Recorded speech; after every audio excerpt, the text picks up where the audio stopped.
Hello everyone, it is Joe here from OmniPoke, the channel that brings you guys everything Pokemon.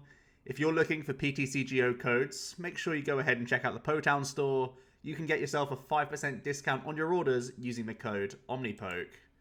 For today's video, we are going over 8 decks from the POG Championships from the top 9 players that happened over the weekend. I am absolutely shattered because I was commentating until about 3:30 in the morning, but I'm going to give you my best analysis I can of these decks. It was a really fun tournament to be involved in, and it is a pseudo-worlds event. This is basically what we expected to be the Worlds format. Possibly there was rotation in and out, but regardless, this is, the only real tournament that we had in the Ultra Prism all the way up to Darkness Ablaze, and it really created some interesting highlight decks for sure.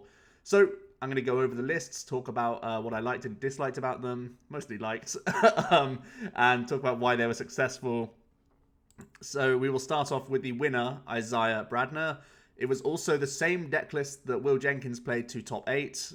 Will has just recently started a YouTube channel, so make sure you go and check out Jenks TCG. Hopefully he has recorded his gameplay. I know that there's a couple other content creators who also made their way into the top 9, so there's actually a lot of gameplay you can check out. You can go over to POG_championships if you want to go and look back at the stream that was run, but also a lot of these players had deep tournament runs as well, so hopefully there's a lot of coverage for this event. So this 60 is obviously Pikachu and Zekrom that also added Vikavolt V into the list, and Isaiah and Will both did excellently with the deck. I think Pikachu and Zekrom in general had a phenomenal performance. I think it was kind of the resident sleeper for the tournament because a lot of people had sort of written off Pikachu and Zekrom based on just the 240 hit points that it had. You can see the double Big Charm coming into this list. Typically, we only really saw one previously, but you can see that sort of acknowledgement has been made that you need to try and make your Pikachu and Zekrom a little bit bulkier against things like Senti-Scorch so they don't just run through you quite quickly in a prize race. But the real outstander was Vikavolt V coming into the list. A lot of people had touted like straight Vikavolt lists to be quite strong. Obviously, the Japanese national online tournament gave us that indication that, just like 4 Vikavolt and 1 Raichu with like E-Powers and Giant Bombs could get the job done. But here, just having more damage output from Full Blitz, more damage output from that Raichu really does pay dividends when you are just trying to race people. So the Vikavolt gives you a nice defensive option against a lot of decks. It lets you finish off things after Full Blitz, after Tandem Shock, with Item Lock in the mix. And we saw on stream a few times from Will and Isaiah how strong Reset Stamp plus Paralyzing Bolt is as a combination, even Marnie plus Paralyzing Bolt. It really is a headache for the opponent. It stops the use of like sources for ADPization. It stops switching outs. It stops quick balls for Crobats, Denes, Eldergosses. It removes a ton of outs from people. So it really was a powerful attack to sit behind.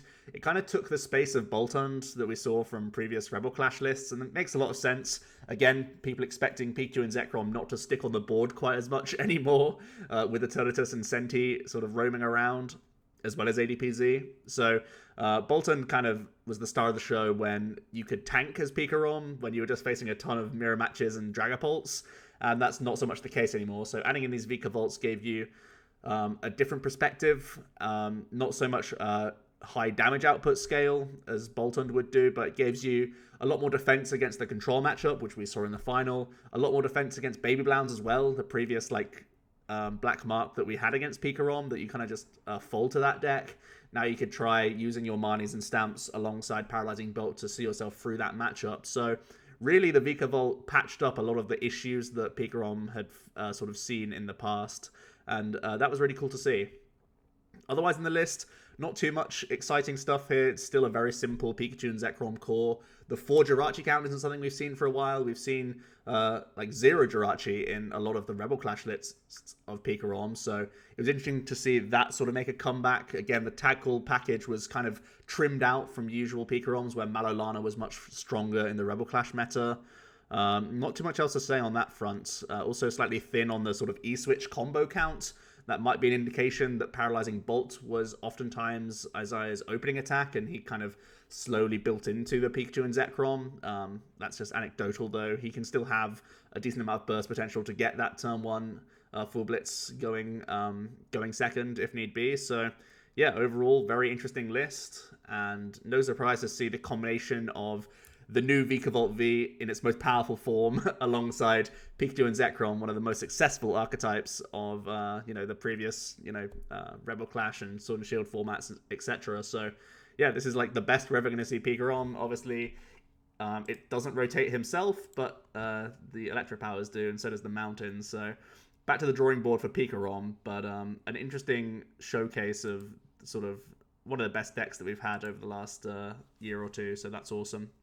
In a second, we had Sandra, the control player, and yeah, he's built a concoction here. He plays a million one-offs in his deck, but again, he showcased just how good of a player he is and how well he understands the win condition of these controlling style archetypes. He was unfortunately timed out in the finals, despite only, he won one game and lost one game, and to the virtue of the 75-minute rules, as I was ahead on prize cards.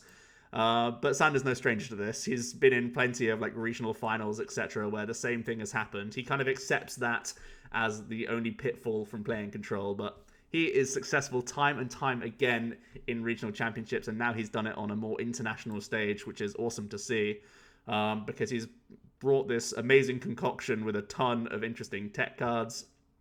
The core is obviously Cincino, Zacian, Oranguru. You're trying to loop infinitely a bunch of cards.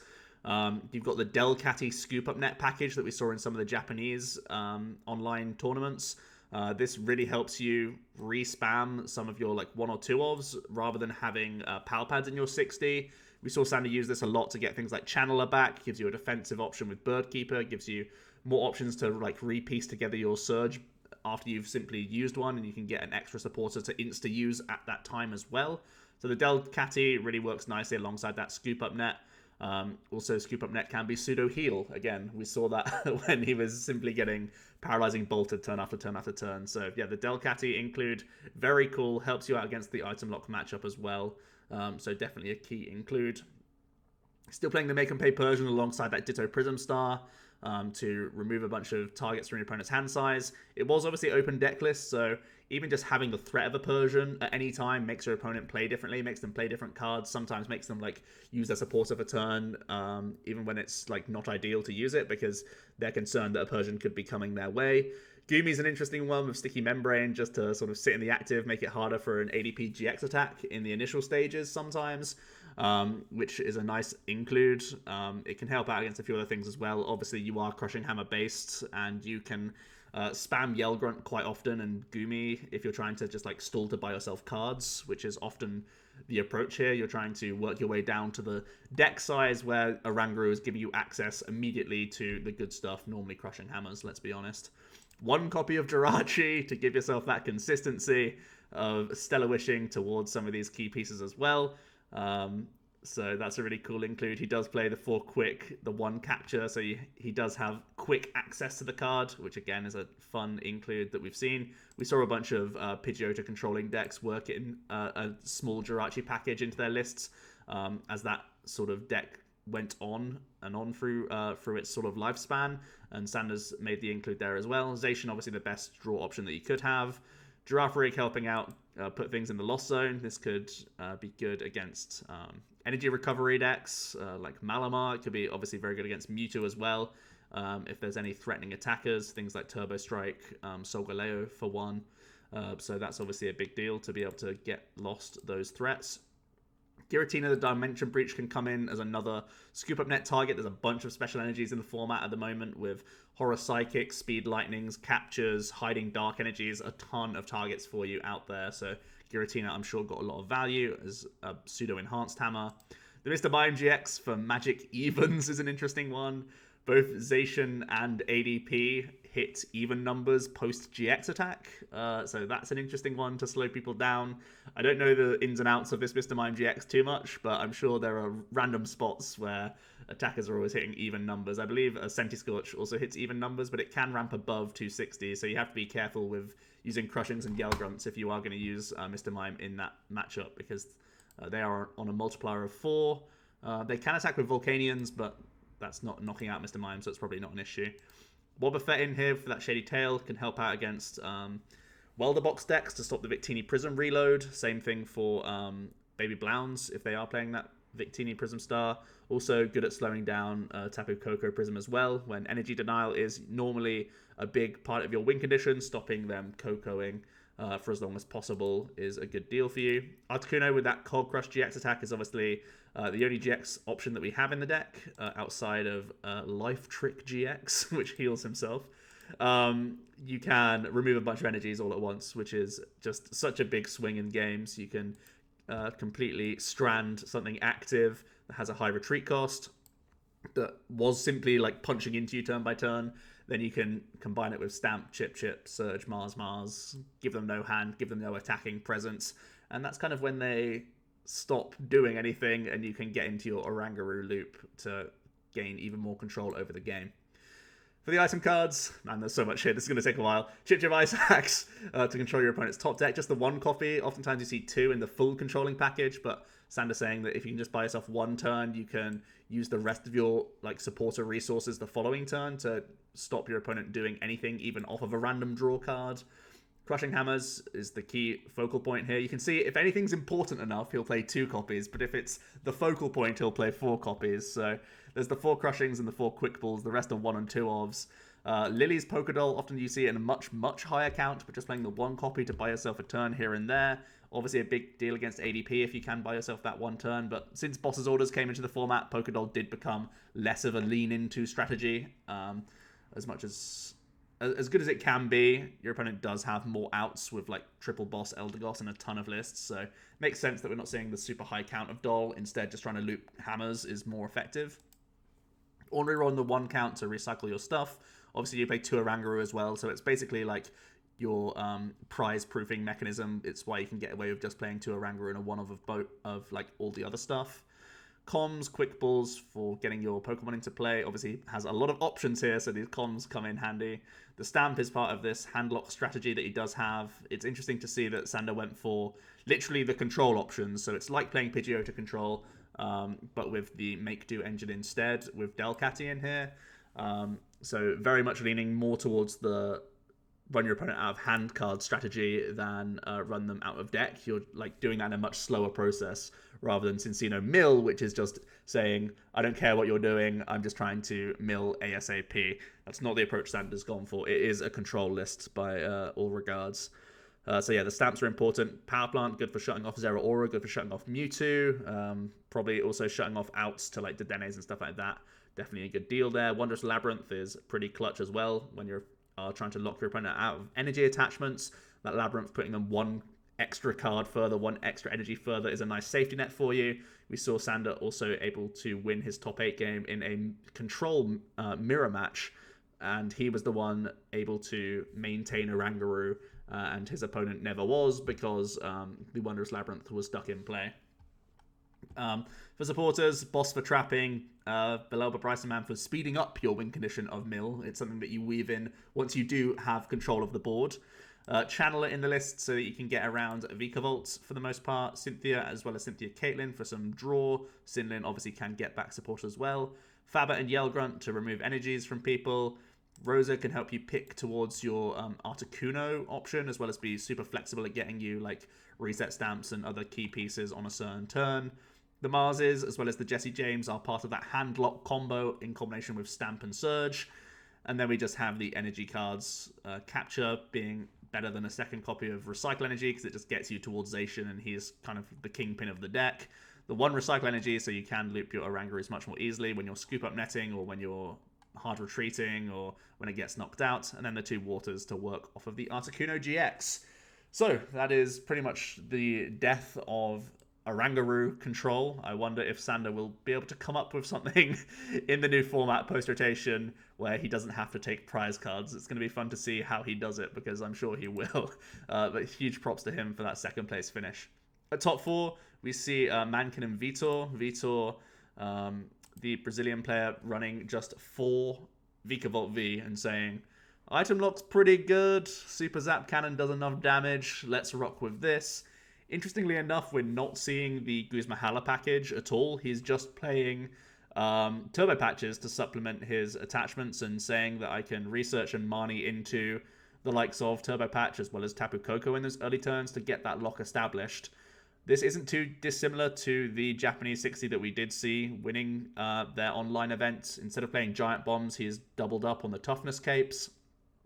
Other than that, it's pretty straightforward. Item lock doing good things and causing headache for the opponent. The very high Marnie count is a really cool thing to see, and it's one of the things that got him towards top 4 in that first place, where he was up against a pretty hard matchup, like one of the most heavily teched lists of Eternatus I'd seen, and he was still able to win because Marnie plus item lock is still just pretty dumb. So yeah, potentially fortuitous to get towards top 4, but this list is so cookie cutter, so simple at getting your strategy off that he's basically always in the game because he needs so little to be in the game in the first place. So yeah, not quite the same powerhouse option as Pikarom. It was Pikarom that he eventually fell to in top 4, I believe. But outside of that, very, very solid deck. Not too much to say on the Vikavolt front because we've taught it to death at the moment. The only real differences between pre and post row for this list, like it doesn't seem like there's a lot going. It's the escape boards, but the E-powers. These 4 copies of E-power and the Thunder Mountain, these are big cards to go. So maybe just Marnie and Paralyzing Bolt is still good enough post-rotation, but you are far, far slower. Do bear that in mind. So we might be looking towards new tactics to make Vikavolt work post-rotation. Mankin was playing Welder Mewtwo. Very awesome to see this. It got top 4 as well as 9th place, so we'll look at both of those lists. Mankin was running a list with a couple new GX Pokemon that you don't normally see. The Incineroar has kind of like crept in as of late. It kind of happened in the Rebel Clash meta as well. Crushing Punch being an awesome way to remove special energies. Good against ADP if they're still playing Guz Hala package. Good against a bunch of other stuff again, like Speed Lightning is like everywhere at the moment, so that can do a lot of work. But Darkness Tornado GX is a great way to get through things like Scentiscorch and things like Eternatus if you have your big charm established and you can just like completely blow them up. Seeing as though 300 isn't a number anymore, you need to do more than 300 these days. So Incineroar having that additional option is very good. I think that's also why you see the Zigzagoon Scoop Up net, because it's basically an acknowledgement that 300 isn't enough damage anymore. So yeah, having the Ziggy Scoop Up net package going in the list was an interesting thing to see. Not playing any weak guards, just using the Jirachi GX. Obviously, you weren't really expecting Dragapult to be huge in the meta. SBDO came back into the list. I don't know what this was in response to, really, in terms of the meta placement, but it does help out against the control archetypes, so definitely cool to see that come back in. Outside of that, very streamlined with the trainer cards. Playing 4 Horror Energy hasn't been something that we've seen a huge amount of in these Mewtwo Welder decks, but a very cool way to, again, get more damage on the likes of Eternatus and Scentiscorch, so you could see how this deck works towards those bigger numbers that it otherwise couldn't reach. So definitely an awesome way to make up for the damage cap. And it's so weird saying that things like, you know, 230 and 300 aren't good enough numbers anymore, but you can see how this list sort of makes up for that fact with the Zigzagoon and Horror Energy package. A very cool display from this 60 for sure. It's got the Eldegoss and 3 one-off supporters that you can weave in when you can. Maybe this is also why it's playing just the 1 SBDO for extra bench control. With the Naganadel, with the SBDO, you can get away with just playing Eldegoss boss. I guess that's kind of the strategy there overall. And then we have the 4 Welders, which is still like the linchpin of the deck for the most part. 1 big charm to try and give yourself a bit more hit points, which is pretty fun. And then just the 12 energy to round things out. Nothing too out of the ordinary there, except for the high reliance on Scoop Up Net, which we haven't really seen in Mewtwo too much. Typically, it would just be switches and then like the escape board. But the Zigzagoon acknowledgement meant that the Scoop Up Nets seemed to be a better option. Also fun to see that Volcanion came in the list as a 1-prize attacking option, but also just a flare starter onto your stuff to give yourself extra burst potential, which is again an acknowledgement that you need to ramp up to those high energy counts ASAP against certain matchups to deal with big threats, as the VMAXs just have a silly amount of hit points these days. So that was a cool include as well. I've tried to build Welder Mewtwo in post row, and I've also tried to add in those Volcanions, so it's good to know that I'm on a right train of thought right now, which is cool to see.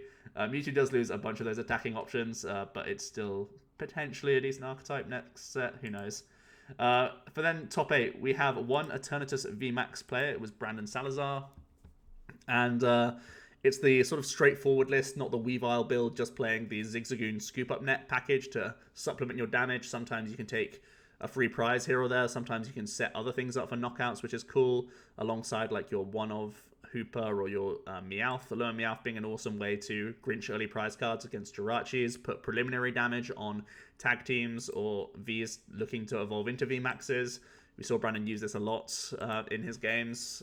Also playing the Yveltal GX, that we're obviously not allowed to play post-rotation, but it's an extra means of getting a big knockout out of nowhere for just one energy attachment. So really awesome to see this build do so well. There was a lot of people doubting Eternatus in this format because there were some more awkward matchups out there, like Zamazenta being a very dodgy wall to get around, especially if they played Metal Goggles, because then you don't have Yveltal as an option, and there was a decent amount of Luke Metal being played. But I think after seeing day one, there was like so much Senti-Scorch and still a decent amount of Baby Blounds that Luke Metal was still a risky play, I think, as well as the control matchups. So there's a lot of reasons why Luke Metal wasn't like the most accessible deck for this tournament, which kind of meant that you weren't too concerned about that. Also, Decidueye, a kind of difficult matchup. Control, a difficult matchup as well, especially for a list like this where you can only attach one energy per turn. So you do take some L's with this Eternatus list, but man, you just have power on your side. You've got the 4 Great Ball, the 4 Quick, the 3 Acrobike for speed, also playing 4 copies of Piers, and I felt so bad in that top 8 game against Vitor where he had so many outs, even under item lock, to get Crobat into drawing cards, but his openings were just like so pitiful. I had to eat my own words when I thought that he was immensely favored and then went on to swiftly lose 2-0. But I do think if you run that simulation like 10 times, Brandon should have come out on top more often than not. But yeah, a lot of people were laughing at that, saying how I basically predicted like all the top 8 games because Kirk put me on a spot to say like who do you feels favored, and then I gave my answers, and then basically everyone that I said would win lost, which was quite fun. But there we go, Piers being mained over any other supporter card. I personally was like on the Marnie hype a lot to try and patch up some more awkward matchups, but we've seen that Brandon, he basically said that Piers was sometimes really, really good and sometimes really, really bad. So kind of jury's out on that front. I don't know if we'll be mix and matching with Marnie going forward, but still an awesome showcase to see that like Eternatus can hang with the big boys, even with, more cards in the format right now. And as a bunch of cards get the chop, Eternatus doesn't really lose anything from all of this outside of like Acrobikes, which we can try and replace with like comms or something else. You should be pretty good. So yeah, Eternatus has already burst onto the scene and had a good top 8 placement. Harito was playing the other builder control. I mentioned that he was taken down by Sandra eventually, but this is the more traditional Fluffy Pillow, Magcargo, Sleepy package that we got going on. Nothing too much to say here. We've pretty much seen this like exact 60 a few times be successful. Only real new additions is Birdkeeper as an additional switching option that gives you draw cards. Not too much else to say on this front. Obviously, Oranguru is rotating, Mareep's rotating, Magcargo's rotating. So this is done for, unfortunately. But there may be some new builds of Slumbering Forest, who knows, with like a Moongus. But yeah, you don't have the same recycle that you used to have with resource management. So going to be rough going, but again, really awesome performance. Great to see the control deck still do well. They did very, very well in the Japanese online tournaments, and they weren't hugely played actually in this online event. I think much less than all the Limitless Invitationals. Mill was like a hot topic back in that format, and for some reason it saw a lot less play for this event, but it still ended up doing very, very well. You can see the 60 wasn't playing anything like Channeler. You're just trying to Fluffy Pillow your way into sort of breathing room against the Vikavolts, which is slightly risky. Other than that, though, I feel like this list is very solid, and this is definitely I'm going to ignore you strategy and go for aggro mill as quickly as possible. So a good showing from Harito there. Rounding out the top 8 was Pablo Meza. Tamamon has recorded his entire run, which is going to be awesome to go through because he's played the spicy order pad list. So a very streamlined build of ADPization. No Jirachis to be seen here, just the core attackers really, and then the draw options of the Dene, Eldegoss, and Crobat.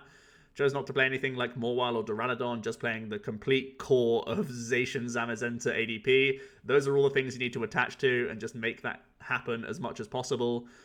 We saw Orderpad do quite well in some of the previous online tournaments, and I know Pablo has been maining this for... I think he played this in the Players' Cup. Remind me if I'm wrong, but yeah, I think this has been the thing that he's sort of championed in the previous format, and coming into this one makes sense to stick to his guns. had a really good performance, and yeah, it's a great way to see aggro GX turn 1 going second, just like maximize your odds at getting towards that, and just saying that that's good enough for you. The order pad, it is a coin flip card, but at the same time, it's just so versatile that it can be the saucer, the E-switch, the spinner. All of those things are like the things you're usually digging towards. So it's good to see Pablo doing so well with a list like this, still playing the high boss count as well as the great catcher, because gusting was so important for ADP.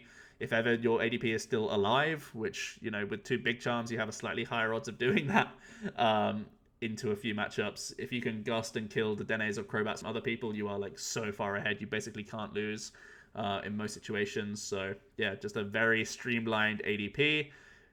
We are losing Acrobike and Order Pad. So I think this sort of option is kind of taken away from us. Will ADP still be so successful next format? Probably, right? It's probably not going anywhere. I've tried a few different super aggro builds, and they haven't worked great for me just yet. Because the replacements of like Jirachi being a lot worse without a skateboard and Acrobike and Order Pad just going means that we have like less good cards, but we still have a lot of push potential with the Dene and Crobat in the format. And we'll see how that kind of pans out. I think there will be some sort of new age quad E-switch, let's go, Alter Creation turn 1, like dot deck. I'm sure someone will try and make that work. And Pablo sort of paved the way for that with a really, really good almost worlds finish, I guess you could say, with this 60 with ADP. Quick side note, ADP was like by far the most played, most popular deck. Its conversion was not great, but that was never going to happen with the amount of people actually playing it, because ADPs will be knocking out other ADPs throughout the tournament for the most part. But I feel like its VMAX matchups are a lot worse, and they'll be more relevant next, post-rotation. So that is a small concern. I feel like ADP might be fighting from behind post-rotation, so I don't expect it to be like as popular as it was for the POG Championships in future events that we hopefully will be getting online or otherwise. So yeah, those are my thoughts on ADP. We'll round things up with the 9th place Rahul. He had the record for top 8, so I feel bad for the guy. Let's look at his list. He has also recorded his run, so you're going to be able to go over to his YouTube to check out his gameplay. He also added in a couple spicy new GX attackers that you can copy with the Mewtwo. He has the Siglif GX, which lets you intercept for 60 times the amount of energy your opponent has attached if you are coming up against Sentiscorch, which is a big way to blow them up. And to try and deal with Eternatus, you have the Rebel GX attack as well. So definitely conscious of those VMAX attackers. It was interesting to see the difference between Rahul's strategy versus Mankin's strategy, where Mankin had the Horrors and the Zigzagoon for trying to keep up damage-wise, whereas Rahul just said, I'll put in these additional tech attackers and make one big GX attack work. I've blown up one big threat, and hopefully they don't establish another one. So it's cool to see both sort of strategies come into effect here. Also seeing the Victini V, we've seen that in plenty of successful well-done Mewtwo's in the past. Obviously its type coverage is still insane against Zacian, and it's just a 2-prize attacking Pokemon. Outside of that, he's got an even more streamlined supporter line with just the double boss and the welders. Got Tool Scrapper in here as well, expecting a lot of big charms and other tool cards. So outside of that, again, like the item cards have got so streamlined for Mewtwo. You're playing your 4 of all the good stuff. One reset stamp just because sometimes you hit it after a Stellar Wish and it gives you an out against stuff. But otherwise, it's just like the very simple core. All of your fun and interaction is going on in the Pokemon count. Outside of that, you're just trying to make it happen as much as possible. Jirachi's over gears, but that's really it. So yeah, that is the top 9, guys. That's going to round out the pre-rotation format as well. I'm going to move on to post-rotation lists from now on. The ladder hasn't quite hit that rotation just yet, so hopefully you guys can bear with me and Jack as we still fight through the pre-rotation ladder and try and make the most of our post-rotation deck lists. There'll be like concessions here and there because we'll be like, well, we don't need to care about this matchup so much if we're running into a bunch of Vikavolt now that Isaiah's done so well with it. And hopefully we're not running into a bunch of Sandra control because also we don't need to worry about those 2 archetypes. So a little bit annoying that we don't really care too much about the top 2 decks, but the ladder's going to be filled with them. But that's something we're going to have to work through for the next couple of weeks until rotation hits the PTCGO ladder. But let me know what you guys thought about the top 8. What was your favorite deck list? What did you play at the POG Championships? Did you have a good story to tell? Did you face any of these guys? Did you come up with something spicy that didn't work out? Did you do well? I'd love to hear it all down below. Thanks so much for watching, and I will see you in another video tomorrow. Cheers.